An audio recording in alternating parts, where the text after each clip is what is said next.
നമസ്കാരം. ഇസ്രായേലിൽ ഇറാന്റെ ഒരു സാമ്പിൾ വെടിക്കെട്ട് നടന്നിരിക്കുകയാണ്. അതായത് ഇതാണ് സാമ്പിൾ വെടിക്കെട്ടെങ്കിൽ യഥാർത്ഥ വെടിക്കെട്ട് എന്തായിരിക്കുമെന്നാണ് ഇപ്പോൾ ലോകരാജ്യങ്ങൾ ചോദിക്കുന്നത്. സാമ്പിൾ വെടിക്കെട്ട് അത്ര ഗംഭീരമായിരുന്നു. സാമ്പിൾ വെടിക്കെട്ടിന് നേതൃത്വം കൊടുത്തതാകട്ടെ ഹിസ്ബുള്ള ഗ്രൂപ്പും ലെബനനിൽ നിന്നുമാണ് ഈ സാമ്പിൾ വെടിക്കെട്ടിന് തുടക്കം കുറിച്ചത്.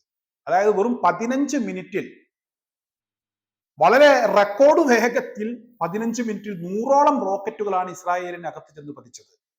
ലബനനോട് അതിർത്തി പങ്കിട്ട് കിടക്കുന്ന ഇസ്രായേലിലെ ചില പട്ടണങ്ങളിൽ ചെന്ന് ഈ റോക്കറ്റുകൾ പതിച്ചു. വ്യാപകമായിട്ടുള്ള നാശനഷ്ടങ്ങൾ ഉണ്ടായി. ഇപ്പോൾ ലോകരാജ്യങ്ങൾ ചോദിക്കുന്നത് സാമ്പിൾ വെടിക്കെട്ട് ഇതാണെങ്കിൽ യഥാർത്ഥ വെടിക്കെട്ട് എന്തായിരിക്കും? എന്നാൽ അതിനും ഇറാന് കൃത്യമായ മറുപടി ഉണ്ട്. അതായത് ഇപ്പോൾ കണ്ടത് വെറും ട്രെയിലറാണ്. യഥാർത്ഥ ചിത്രം അത് പുറത്തിറങ്ങാൻ പോകുന്നതേയുള്ളൂ. അവിടെ ഞങ്ങൾക്ക് ചില ലക്ഷ്യങ്ങളുണ്ട്. ആ ലക്ഷ്യങ്ങൾ ഞങ്ങൾ തുറന്നു പറഞ്ഞതിന് ശേഷം മാത്രമേ ആക്രമിക്കൂ. എവിടെയൊക്കെ എങ്ങനെയൊക്കെ ആക്രമിക്കും ആ ആക്രമണങ്ങൾ ഞങ്ങൾ തുറന്നു പറയും. മാത്രമല്ല ആ ആക്രമണങ്ങൾ ഞങ്ങൾ നടത്തുന്നത് ഇറാന്റെ മണ്ണിൽ നിന്നായിരിക്കും. 24 മണിക്കൂർ മുതൽ 48 മണിക്കൂറിനകം ആ ആക്രമണങ്ങൾ തുടങ്ങുമെന്നാണ് ഇറാന്റെ ഭാഗത്തു നിന്നും പുറത്തു വരുന്ന വിവരങ്ങൾ. ഇറാൻ മാധ്യമങ്ങൾ തന്നെ ഇത്തരത്തിലുള്ള ചില വാർത്തകൾ പുറത്തുവിട്ടിട്ടുണ്ട്. യഥാർത്ഥത്തിൽ നടുങ്ങിത്തരിച്ചിരിക്കുകയാണ് ഇസ്രായേൽ. ഞാൻ പറഞ്ഞല്ലോ, അയൺ ഡോമുകൾക്കൊന്നും ഒന്നും ചെയ്യാൻ കഴിയുന്നില്ല. ആ സംവിധാനങ്ങളൊക്കെ ഇറാൻ നേരത്തെ തന്നെ ചുരുട്ടിക്കൂട്ടി ഒരു മൂലയിലേക്ക് എറിഞ്ഞു. അതിനുശേഷമാണ് ഇപ്പോൾ ആക്രമണങ്ങൾ നടക്കുന്നത്. മറുവശത്ത് ഹമാസിന്റെ ഭാഗത്തു നിന്നും ഇസ്രായേലിന് കനത്ത പ്രഹരങ്ങൾ ഏൽക്കേണ്ടി വരുന്നുണ്ട്. ഇതിനിടയിലാണ് ഇറാന്റെ സാമ്പിൾ വെടിക്കെട്ട്. ഇപ്പോൾ ഇറാൻ പറയുന്നത് ഇനി ഞങ്ങൾ ലക്ഷ്യം വെക്കാൻ പോകുന്ന ഏറ്റവും പ്രധാനപ്പെട്ട ഒരു സ്ഥലം എന്ന് പറയുന്നത് ഹൈഫ തുറമുഖമാണ്. ഹൈഫ തുറമുഖത്തേക്കായിരിക്കും ഇനി ഞങ്ങളുടെ അടുത്ത ആക്രമണം. അത് ഇറാന്റെ മണ്ണിൽ നിന്നും ആ ആക്രമണം ഉണ്ടാകും. അതിന്റെ സമയവും കൃത്യമായി ഇറാൻ പറഞ്ഞിട്ടുണ്ട്. മറ്റൊന്ന് അഷ്ടോദ് തുറമുഖമാണ്. ഞങ്ങൾ അടുത്തതായി ലക്ഷ്യം വെക്കുന്നത് അഷ്ടോദ് തുറമുഖത്തെയാണ്. അവിടേക്ക് ഞങ്ങളുടെ ഭാഗത്തു നിന്നും ശക്തമായ ആക്രമണങ്ങൾ ഉണ്ടാകും.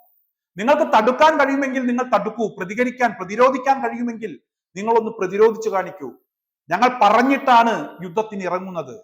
അന്തസ്സായി നേർക്കുനേർ നിന്ന് യുദ്ധം ചെയ്യാനാണ് ഞങ്ങൾ വരുന്നത്. അല്ലാതെ നിരപരാധികളെ ലക്ഷ്യം വെച്ച് കണ്ണും പൂട്ടി കൊണ്ടുവന്ന് ബോംബിടാനല്ല ഞങ്ങൾ ഉദ്ദേശിക്കുന്നത്. അത്തരത്തിലുള്ളത് യുദ്ധമല്ല, അത് ഭീരുക്കളുടെ ഒരു തരം ഏർപ്പാടാണ്. അതിന് ഞങ്ങളില്ല. ഞങ്ങൾ നേർക്കുനേർ പറഞ്ഞിട്ട് ഇന്ന സ്ഥലത്ത് ആക്രമിക്കുമെന്ന് പറയും. ആ സ്ഥലത്ത് തന്നെ ഞങ്ങൾ ആക്രമിക്കും. നിങ്ങൾക്ക് തടുക്കാമെങ്കിൽ നിങ്ങൾ തടുത്തു കാണിക്കൂ എന്നാണ് ഇറാൻ വെല്ലുവിളിക്കുകയാണ്. ഇസ്രായേൽ കിടുങ്ങുകയാണ്, നടുങ്ങി തരിക്കുകയാണ്. അത്തരത്തിലുള്ള വാർത്തകളാണ് പുറത്തു വരുന്നത്. മറ്റൊന്ന് ഇറാൻ തുറന്നു പറയുന്നു, ബെൻഗൂറിയാൻ ഇന്റർനാഷണൽ എയർപോർട്ട്. അതാണ് ഞങ്ങളുടെ അടുത്ത ലക്ഷ്യം. അവിടെയും ഞങ്ങൾ ആക്രമിക്കും. അതുപോലെ തന്നെ നിങ്ങളുടെ പ്രധാനമന്ത്രിയുടെ വസതിയെയും ഞങ്ങൾ ആക്രമിക്കും. ഞങ്ങളുടെ ലക്ഷ്യങ്ങളിൽ ഏറ്റവും പ്രധാനപ്പെട്ട സ്ഥലം അത് തന്നെയാണ്.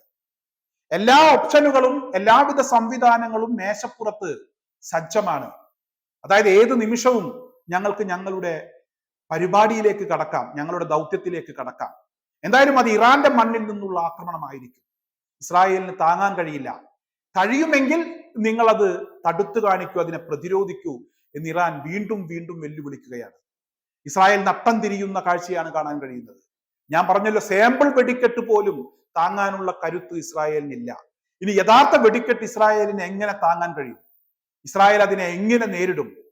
ഇസ്രായേൽ അമേരിക്കയുമായി ചർച്ചകൾ നടത്തുന്നു എന്നല്ലാതെ പരസ്പരം അങ്ങോട്ടും ഇങ്ങോട്ടും വിഷമങ്ങൾ പറയുന്നു. ഇസ്രായേലിന്റെ വിഷമം ഇസ്രായേൽ പറയുന്നു. നിങ്ങൾക്ക് തല്ലുകൊള്ളുന്നതിൽ ഞങ്ങൾക്കും വിഷമമുണ്ട് എന്ന കാര്യം അമേരിക്കയും പറയുന്നു.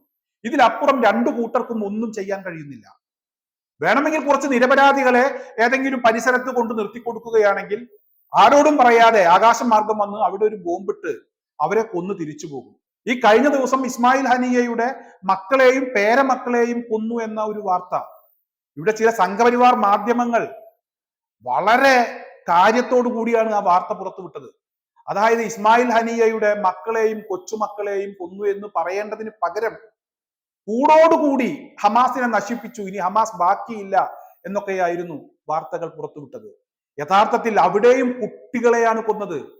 ചെറിയ കുട്ടികൾ, ഇസ്മായിൽ ഹനിയയുടേതാകട്ടെ ആരുടേതാകട്ടെ, ചെറിയ കുട്ടികൾ എന്ത് പിഴച്ചു, എന്ത് തെറ്റ് ചെയ്തു? ആ കുട്ടികളെ കൊന്നതുകൊണ്ട് ഇസ്രായേലിന് എന്താണ് കിട്ടാൻ പോകുന്നത്? ഇസ്രായേൽ എപ്പോഴും അങ്ങനെയാണ്, സാധാരണക്കാരെയും കുട്ടികളെയും മാത്രം ലക്ഷ്യം വെക്കുന്നു. എന്നാൽ ഇവിടെ വലിയ പ്രശ്നങ്ങൾ ഉണ്ടാകും.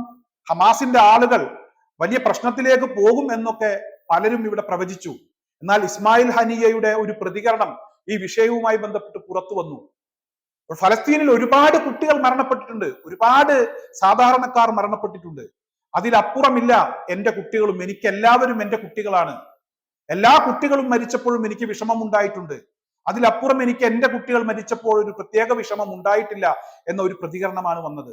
എന്തായാലും ഇസ്രായേലിന്റെ കഷ്ടകാലം, യഥാർത്ഥത്തിൽ ആ കഷ്ടകാലം ഏറ്റവും അതിന്റെ ഒരു നല്ല സമയത്തിലെത്തി നിൽക്കുകയാണ്.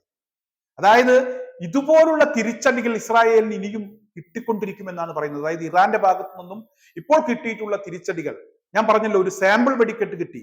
ഇനിയും തുടർച്ചയായി വെടിക്കെട്ടുകളുടെ ഒരു പൂരമായിരിക്കും ഇസ്രായേലിനകത്ത് എന്നാണ് ഇപ്പോൾ പുറത്തു വരുന്ന വാർത്തകൾ.